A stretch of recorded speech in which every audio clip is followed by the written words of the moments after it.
All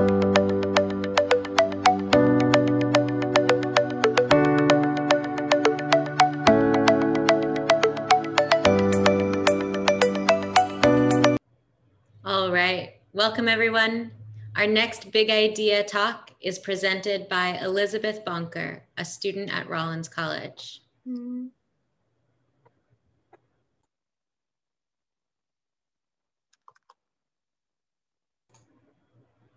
Hello, Elizabeth. I'm Elizabeth Bonker.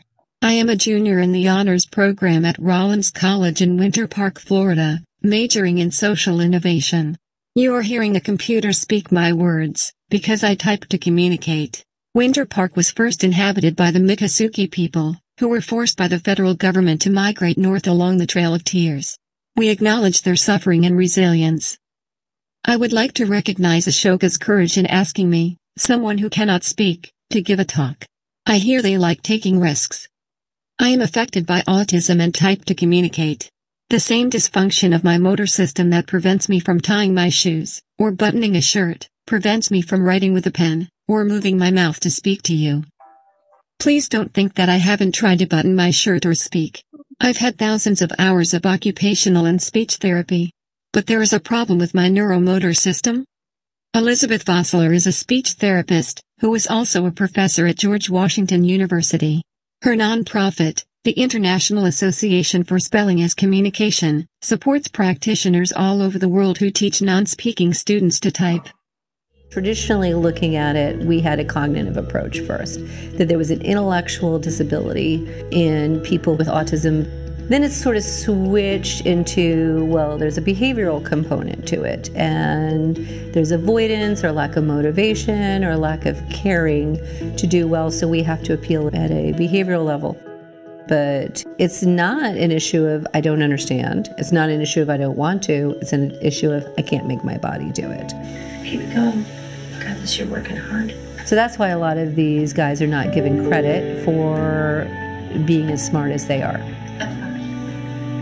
I know you're working hard. I know you're working hard. I know you're just keep going. F-R-I-E-N and D.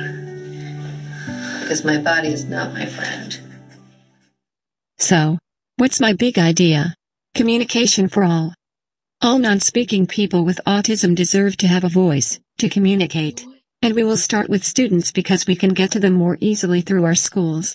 But before we go there, I would like you to better understand what it feels like to live in a silent cage. I did speak. I was born perfectly healthy. I met all my developmental milestones, and said words like ball, and dog. Then, at 15 months, something happened. And inexplicably, all of my words were suddenly taken from me. And I started to scream, and bang my head on the floor. My parents took me to Yale Medical School, and the so-called experts said they had quote good news, and bad news. Note to doctors, when you are giving devastating news to parents, there is no good news. Despite what the doctors said, my parents believed autism is a treatable medical condition. I started an intensive biomedical and educational program. I did thousands of hours of therapy, but I still had no way of expressing even my most basic needs. By the time I was 6 years old, my frustration started to boil over into self-injury. Yes. I started to hit myself. Not a popular subject for a talk, but I want to dispel the myth that equates self-injury with mental deficiency. I struck myself, because I was a thinking human, locked in a silent cage. Let's take a break in my story, to talk about just how many of us share this silent cage. We are a quiet lot, so you may not have noticed us. The Centers for Disease Control estimates that 1% of the world's 7.8 billion people are affected by autism. 1% equals 78 million, and approximately 40% are non-speaking. That's 31 million people. I bet you didn't think there were so many of us.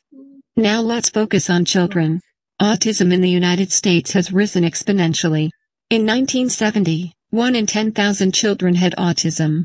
Today, 1 in 54 children are affected. Why has this epidemic occurred? Those of us with vulnerable immune systems are like the canaries in the coal mine. We've better find the answers before it's too late for millions more. Now, Back to my story.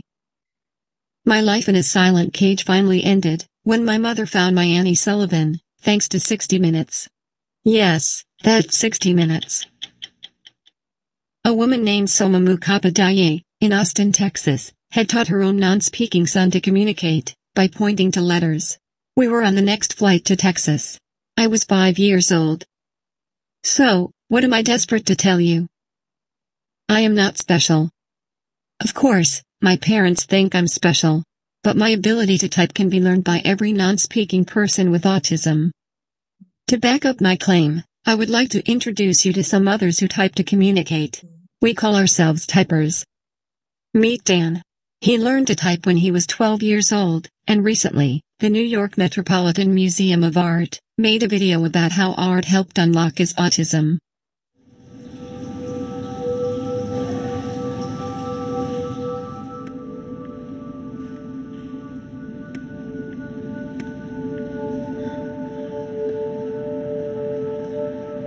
Once I learned to spell at age 12, learning and new discoveries poured in. Before then, because my autism doesn't allow me to speak, except by computer voice synthesizer, I couldn't even tell my parents that I'd made the most important discovery of my life here at the Met. What was Dan desperate to tell his parents when he first learned to type? Get me out of special ed. Sorry, special ed. We love you, but you're wrong for most of us. Dan just graduated from Harvard.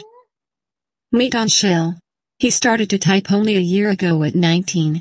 Today, he is a junior at an all-typer school in Tampa, with plans to go to college. What is Anshil desperate to tell you? Non-speaking does not equal non-thinking. Amen. Just because we can't move our mouths, doesn't mean we can't think. Now, I have asked Anshil's mother to say a few words. For the very first open-ended question of what obstacles do you face as a non-speaker, Anshil typed away, no more obstacles remain for me now. For him to wait 18 and a half years to be able to express that 26 letters is all that he needs is simply life-altering. He recently conveyed that he is living the life of his dreams. And now, one more student. Alex was 25 years old when he learned to type, and do you know what he is desperate to tell you? It's never too late. Yes, Alex, it's never too late to teach a non-speaking person to type. And that brings us back to my big idea. Communication for all. All non-speaking students with autism will be taught how to type to communicate in school. Do you believe communication is a basic human right? Title II of the Americans with Disabilities Act does. Blind students have braille machines, and deaf students have sign language. Why has the American education system neglected non-speaking students? Well, that's a dirty little secret. The so-called experts who dominate special education think we have nothing to say. Thank God, experts like Elizabeth Vossler, who you heard at the beginning of this talk, and Harvard's Grace Moscola, who you will meet in a few minutes, are emerging with an enlightened point of view. Well, I had something to say when I was 6 years old and just learning to type. Soma asked me to spell a word that began with A. My mother expected apple. I typed A-G-O-N-Y. Agony. Living without a voice is agony. You see, if you ignore the body movements that we can't control, and the odd things we do to cope with sensory overload, like rock back and forth, you will discover the intelligent person trapped inside. We are hidden treasures. Students with autism need to be taught how to type, because we have difficulty initiating movements. Hell, sometimes I can't even reach for a donut, even though I desperately want one.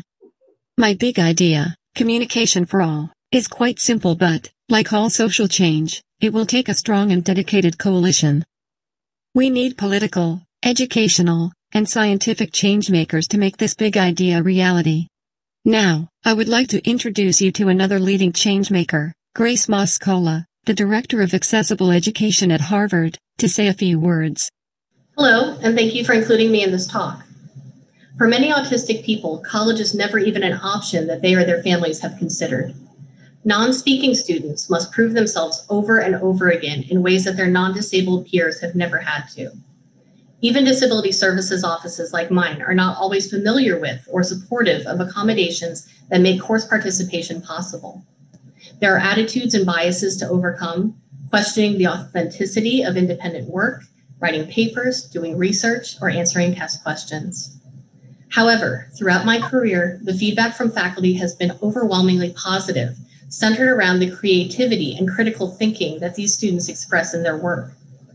Elizabeth's unique perspective on the world and her drive to create more inclusive communication pathways for non-speakers will open doors to higher education just like she had. Communication, just like opportunity, should be for all. Thank you.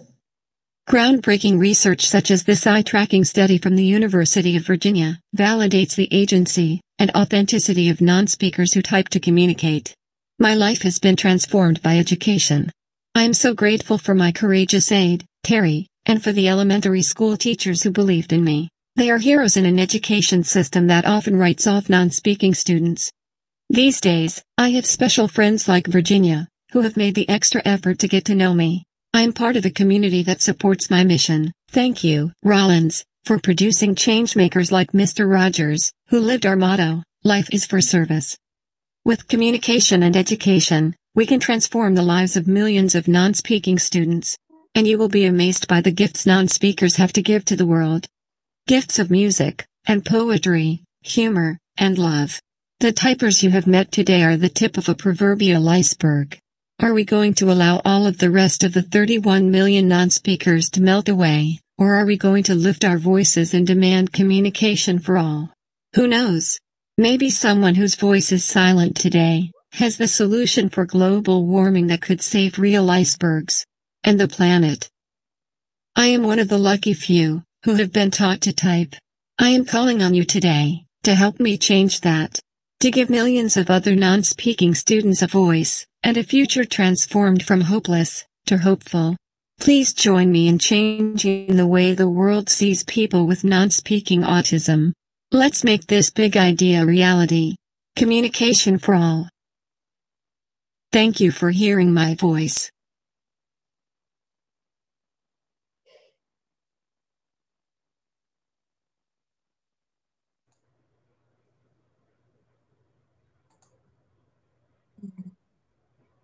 And thank you for sharing it, Elizabeth.